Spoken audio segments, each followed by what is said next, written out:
Here we go. It's early in the morning. First time. I'm going to try it. Here we go. Queen of Hearts is missing. Definitely. There it goes. Queen of Hearts. That's flash memory. Except it's not. So the reason I show this trick is because a few weeks ago at the USA Memory Championship, I saw someone perform this trick and it pissed me off. Now, there's nothing wrong with magic. I friggin' love magic. But here's the thing. Here's what really makes me angry. When someone does a magic trick, pretending that it is a memory trick. And I know, magic acts, they don't, it's a magic act. So you don't say, hey, this is all a trick. It's just implied because you are a magician or you are a mentalist. We kind of know underneath it all that there is a trick. We suspend belief, but we know they're good at their craft. They're fooling us somehow. They don't even have to say, hey, by the way, everything you're about to see is a magic trick. Don't believe this. The goal of a magician or any mentalist is to make you believe that what they're doing is real. You just can't explain it. But there's something different if you're coming from it at an angle where you are saying, I am a memory trained, experienced. All I do is train my memory. I have all these techniques. Okay. And then you do a trick, a magic trick, to pretend that you're showing off your memory. That is really bad, and I can't stand for it. So I have to make this video because apparently this is what my channel does now, is we look at things and react to things and give commentary on it. So we're gonna look at the actual footage so you can see what actually happened. I'm gonna walk you through it and show you why it's fake, and then I'm gonna show you how he does it. All right, let's roll the tape. Little caveat here. I don't want to bash anybody by name and destroy their whole, credibility or whatever. So I'm going to try my best not to name names. Obviously the person is going to be in the video, but I'm not going to go into their life and what they do. That's up to you if you want to research that. Please view this video as I saw something in the space that I work at a memory championship that really bothered me because it was fake, where I had an inkling it was faked, and I'm commenting on that, okay? From the person's perspective who did it, they put that out there for the world to see. That was their choice. I'm just reacting to what they've put out there. If they want to do something that's questionable or fake, then it should be open to scrutiny. No? Is that fair? Yep. Okay. Roll the tape now. As you prepare for the flash recognition demonstration. So first, a little bit of context here. On the left, you have a well-known, I respect him, good guy, researcher in brain and neuroscience. Okay, he knows his stuff. And on the right, you have a magician slash mentalist with a history or dabbling in memory techniques. But what's interesting is they've worked together, and clearly he's done demonstrations for the guy from MIT. And he's calling this demonstration flash memory, okay? And you can imagine what that actually means. It's flashing something and remembering what was flashed. It's kind of like a photographic memory, which, as you all know, I don't think really exists. Many memory athletes will tell you that that doesn't exist, or it does in very, very few, very rare cases. But it's definitely not something that you can train to the extent that you're gonna see here. So what he's going to show you is some kind of ancillary skill that he picked up by memorizing cards so often in his life, both in terms of entertainment purposes and memory purposes. Cards have almost taken on a new existence in his brain where he can do something with them that nobody else in the world can do. And it's a flash recognition task. First of all, there is nobody that is memorizing cards more than us, memory athletes. This is what we do. There's an event, we train for it, we get faster and faster. I can't tell you how many thousands and thousands of decks of cards I've memorized in my life. And I don't even do it as much as many other people. So there's no way that this guy is memorizing cards more than we are. Being someone who's trained memorizing cards every day, I will tell you that an ancillary benefit of training cards does not make you better at just naturally seeing and memorizing cards. There are no fringe benefits, as they'll call it here.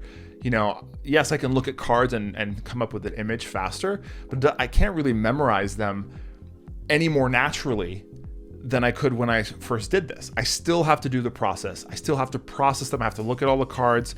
And yes, I can get faster at that, but the process still is the same. There is no learned flash memory for cards now. I can't do that. I don't think anybody can. He's going to be able to very quickly identify which one is missing. All right, so just to give you the backstory, you kind of missed it there. But the trick is this guy is going to lay out all the cards, look at them really quickly, take them away, and then be able to basically say which card is missing if one is taken out at random. Very quickly, like in a flash. Go ahead and take it over. Yeah, it's not really memory. It's something that is one of the fringe benefits. Okay, first of all, it's not even memory. It's exactly memory. So why would you say that? One other thing that is very important, doing the memory stuff, it really helps with anxiety, stress. I mean, this is the coolest thing. And as Tony said, it stimulates the creativity. Now, if I was there in person, it's much better. You can borrow a deck of cards, you mix them up like this. Now, we'll talk about this more in depth, but at first I thought, this could easily be a fake shuffle, right?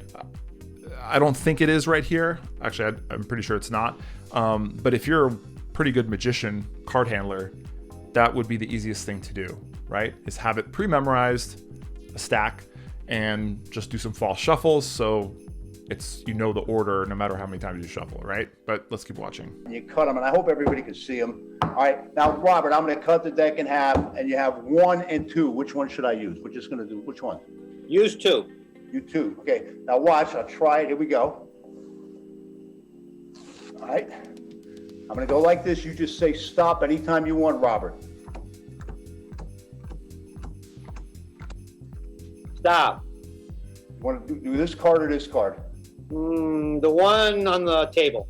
All right, we're going to put it right there. Everybody can see it. I'm just going to go like this. And you can mix up the cards that they're not in that same predicament. It has nothing to do with that. Here we go. It's early in the morning. First time. I'm going to try it. Here we go. Queen of Hearts is missing. Definitely. There it is. Queen of Hearts. That's flash memory. That's flash memory, folks. Okay, let's reverse. Let's unpack for a second here. This just boils my blood. If he was just saying, I'm a magician, and this was a memory act, not a TED Talk in the middle of a memory competition preaching that you can do this too with just training your memory, that is wrong and flat out deceiving. Let's look back at the trick itself. So like I said, the shuffle, first of all. The creativity. Now, if I was there in person, it's much better. You can borrow a deck of cards, you mix them up like this. All right, and you cut them, and I hope everybody can see them. All right, now, Robert, I'm going to cut the deck in half. So now why does he cut the deck in half? I think that, he's flirting with the line of something that's just absolutely unbelievable. And maybe, I can believe someone who's trained this can do this. So if he were to have done the full deck, I think he'd have a lot more questions. So he's clever because he's going to make it, half a deck, 26 cards. Okay, that's more reasonable. All right. I think that's why he does that. 1 and 2. Which one should I use? We're just going to do which one? Use 2. You 2. Okay. And now, he's shuffling. He's letting the scientists choose which one he wants. He's giving the appearance that a lot of it is out of his control and totally random, right? Now watch. I'll try it. Here we go. So here he's memorizing, right? This is what he's doing. Call it what you want. Maybe he's going to explain it like he doesn't know all the cards that are there, but he has to, right? To be able to know which one is pulled out of there, you have to know what cards are there. So he has to look at all the cards here. And I would even say if you zoom in, like some of these cards are very hard to read because they're not equally spaced. And if you look, he goes like this, right? 2-3 times. You can't process, let's say that's 26 cards in a fraction of a second. That's just impossible. All right. I'm going to go like this. You just say stop anytime Again, you want, here Robert. is just another attempt to make the viewer being like, oh, this is totally random, my Stop. choice. You want to do this card or this card? The one on the table. All right, we're going to put it right there. Everybody can see it. I'm just going to go like this. And you can mix up the cards that they're not in that. Now he's shuffling it.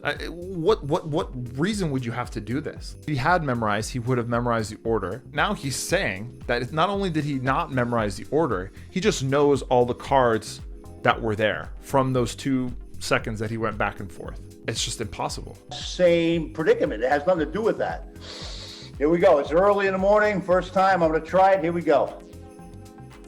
Queen of Hearts is missing. Definitely. And you see, like, he moves a couple cards there. Yeah, he's got to somewhat make it like he's actually got to look at the cards. Even more wild than that is that he starts to say the answer, the Queen of Hearts, before he's even, like, checked that those two cards he moved weren't the Queen of Hearts. So stupid. It's Queen of Hearts.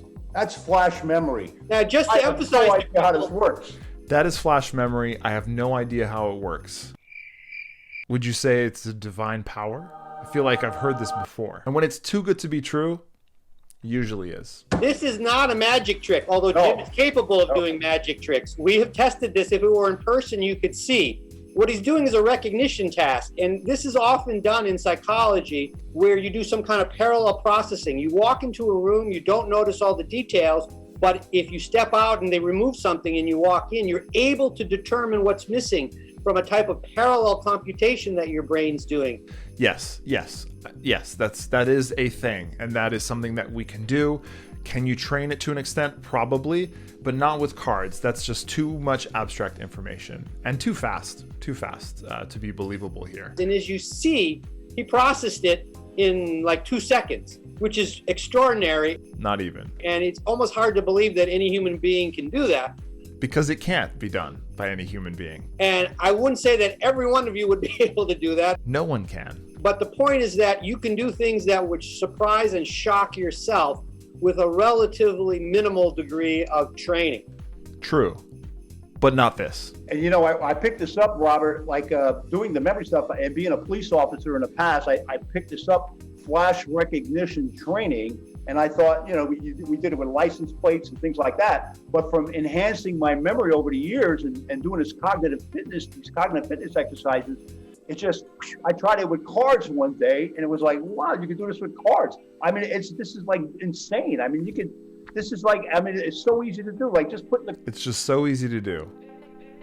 Why would you even say that? Why? here, we'll do it like this. We'll spread them out. We'll do the whole second half of the deck. All right, close it up. Ready? Once again, Robert, say stop. I'll close my eyes. Stop. All right, which one, on the table or in my hand? In your hand. All right, put it right there. I even close my eyes, mix them up again. He even closes his eyes. Wow. And at this point, I have no idea what that is yet. Nope. Actually, in that moment, he now knows what it is. Ready? Bingo, 2 of club. Folks, this is the coolest thing in the world. All your memory athletes here can do this easily. They should get into this. We can't. I'm telling you, I can't do this. I can't do that. Well, I can do this trick, but I can't do that with my memory, unfortunately. And I guarantee you the top memorizer, I'm not the top card memorizer. There are people who can do it in half the time I can, 12, 13 seconds. They can't do this either. Maybe with less cards, maybe with like 10 cards possibly, but not a half deck. Not a half deck. All right, that's enough of that. Let's go to the tutorial. All right, so here we go. We have a deck of cards. All right, whatever. And, you know, we're gonna shuffle. Look at this, this is flash memory. We're gonna split it in half, as he said. All right, let's do the first deck, put that over here. Memorize it, blah, blah, blah, blah, blah. I'm not even memorizing, but I'm pretending like I'm memorizing, okay? You do that as fast as you think you need to make your audience happy, right? And then, you know, tell them when to stop. You can ask them which card they want. Let's say it's this one. Okay, put that to the side. And then, you know, like he did it, shuffled it over. And then, look at it real quick, King of Clubs. In other words, can you see that? King of Clubs. These are marked cards. Every single one of them says what card it is on the back. I mean, there's different ways cards can be marked, right? This one's pretty blatant. It actually says, this is the 5 of hearts. This is the 3 of spades. This is the 3 of hearts. So when I'm looking and saying, hey, this card or this card, oh, this one? Yeah, a King of Clubs. This is the easiest trick to do in the world. All your memory athletes here can do this easily. Now, here's the thing. What if it was just a pre-memorized stack. Well, same kind of thing here. Let's put this down. You know, he would have shuffled. He could have done false shuffles here. They can be easily done, and they can look as real as a normal shuffle. All right, so let's say he did that, and it's the same order. You know, he splits it in half. Maybe he knows exactly where he's cut it. So then you show them, right? That's really does nothing because he knows the order already. Then as you count them out, 1, 2, 3, 4, 5, 6, 7. Okay, is it this one or this one? 7th or 8th card. He knows already what it is. He knows already what it is. Anyways, again, to the person in the video, if you want to argue that I'm wrong, please, let's chat. I would love to do a video. This is what my channel does now. I interview people who seem to be phony in their memory demonstrations, and I try to show that or expose that because it's only fair, right? Nobody deserves to be tricked, right? And again, if you're in the setting of a magic trick or a magic show, you want to be tricked. That's kind of the magic of magic. But if you're there to learn about memory and to believe in memory techniques or a product about memory or to buy someone's book about memory, that's deceiving, and you're tricking people into believing things that aren't real. You're overpromising what's possible. I'm not saying that memory techniques can't take you far, but there's a limit. You can't memorize everything like a friggin' tape recorder. That's it for this video. I hope that was somewhat interesting. Oh, if you want to know where to get those marked cards, I'll put the link in the description so you can buy your own set. Just don't say you're doing a memory trick. No, I don't even want to say that. You can do that. Just be clear that you, I don't know, do whatever you want. Just don't do it like that. I'm out.